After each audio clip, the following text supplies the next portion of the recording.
UM எனப்படும் Malaya பல்கலைக்கழகத்தின் பெயரை கெடுக்கும் வகையில் கிளம்பியுள்ள 2 பாலியல் தொல்லை புகார்கள் குறித்து உடனடி விசாரணை நடத்துமாறு அதன் நிர்வாகம் உத்தரவிடப்பட்டுள்ளது. உயர்கல்வி அமைச்சர் Dato Sri Zambry Abdul Kadir அவ்வுத்தரவை பிறப்பித்துள்ளார்.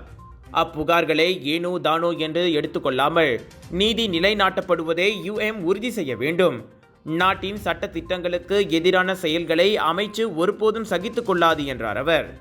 புகார் பெற்ற முதல் நாளிலிருந்து சட்டப்படி எடுக்க வேண்டிய நடவடிக்கைகள் உட்பட தாங்கள் எடுத்து வரும் உரிய நடவடிக்கைகள் பற்றி துணைவேந்தர் தெரிவித்துள்ளார்.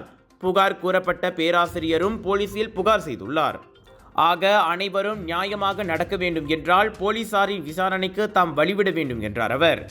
சம்பந்தப்பட்ட பேராசிரியர் தனது நிர்வாண புகைப்படங்களை மாணவர்களுக்கு அனுப்பியதாக வெடித்துள்ள சர்ச்சை குறித்து அமைச்சர் கருத்துரைத்தார். இவ்வேளையில் UM மாணவர்களில் 5 ஒருவர் பாலியல் தொல்லைக்கு ஆளாகி இருப்பதாக முன்னாள் மாணவர் சங்கம் குற்றம் சாட்டியுள்ளது குறித்தும் உடனடி விசாரணை நடத்துமாறு பல்கலைக்கழக நிர்வாகம் உத்தரவிடப்பட்டுள்ளது. அக்குற்றச்சாட்டு மிக கடுமையானது என்பதால் விரிவான விசாரணை தேவை. ஒருவேளை அக்குற்றச்சாட்டு உண்மை என்றால் சம்பந்தப்பட்டோர் மீது நடவடிக்கை எடுக்க வேண்டும்.